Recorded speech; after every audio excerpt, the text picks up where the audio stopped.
Because here's what's gonna happen. Anybody watching, you may lose a family member, you probably will. Somebody may get cancer.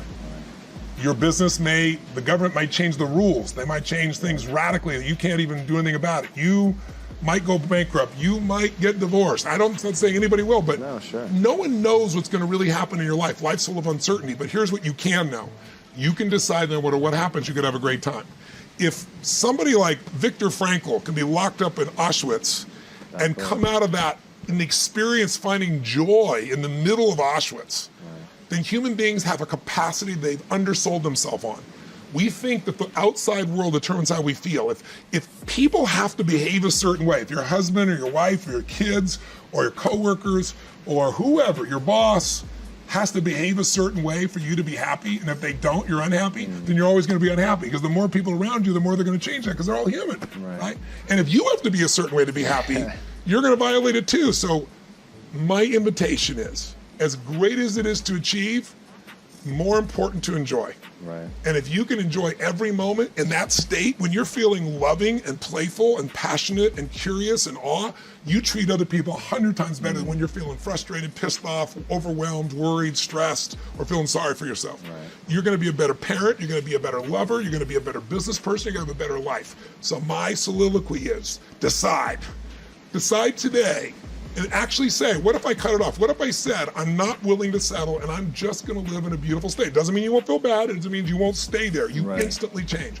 That's doable.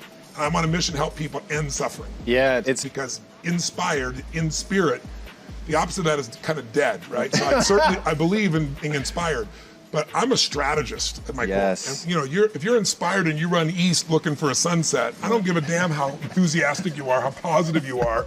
It's not gonna happen. Right. So I'm a strategist first, but I really do believe that people have got to look at their life and say, as much as I want great strategy, I need a great philosophy of my life that's gonna make me fulfilled. Right. If you're fulfilled, like you said, you mentioned earlier, if you were with your friends and you guys weren't succeeding, but you're having a damn good time with this camaraderie, it's still worthwhile. And you can find a way to succeed eventually. But what the hell is success? It's hitting an expectation. And I always tell people, man, trade your expectations for appreciation, and it's a whole new world instantly. If you can appreciate this moment, if you can't find ecstasy in this moment, in a conversation with a friend, and looking in your wife's eyes, being with your children, going on a run, if you can't find ecstasy now, I'm here to tell you, more money, more people, more love, more business, more anything is not gonna give you more ecstasy. If you can't do it here now, you're not gonna do it there when you got more. So why not do it now and have a rich life right now? I tell people, money, that's one thing. Like having financial abundance, there's skills, that's a science. But wealth, it's a decision. It's like you can be wealthy right now. I live in Fiji a good portion of the time. There are these villagers there. They're the richest people I know. They're happy, they laugh, they love, they don't give a damn about the economics. Other people say they're poor. When I first went there, I was trying to do things for them. I'm like, what are you talking about? I'm so happy. And the way you suffer is you focus on yourself. Right.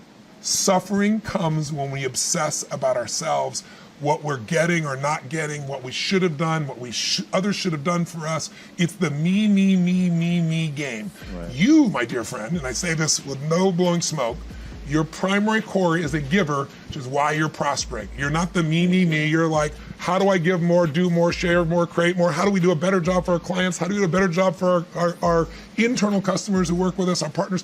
Your entire life is that. That's why you're prospering and you're not feeling suffering. But when you do suffer, and I promise you do, because you're worrying about something in the future, how's this gonna happen? Will this come together? Suffering could be worry, it could be anger, it could be frustration. It's anything that takes you out of a beautiful state. And here's what people don't get. You can end suffering by stop focusing on yourself and focus on something you want to serve greater than yourself. Your children, your wife, your mission, your life. You can get out of it in an instant because the nature of the human mind is to constantly compare things.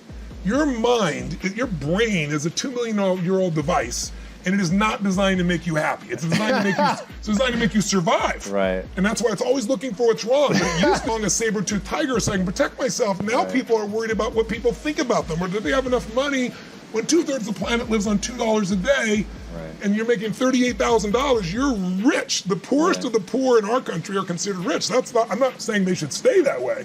Right. But you can only build on success.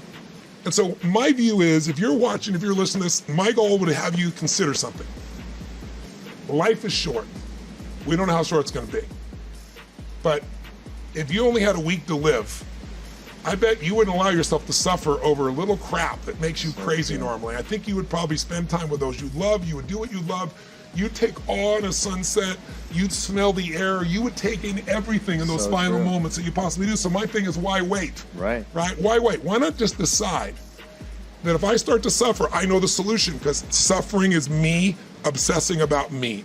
You might say, it's not me, I'm worried about my kids because they're not doing well. No, you're worried that you haven't done enough, you've done what you shouldn't have done. And you can end that in an instant by becoming aware of it and saying, I have made the most important decision of all.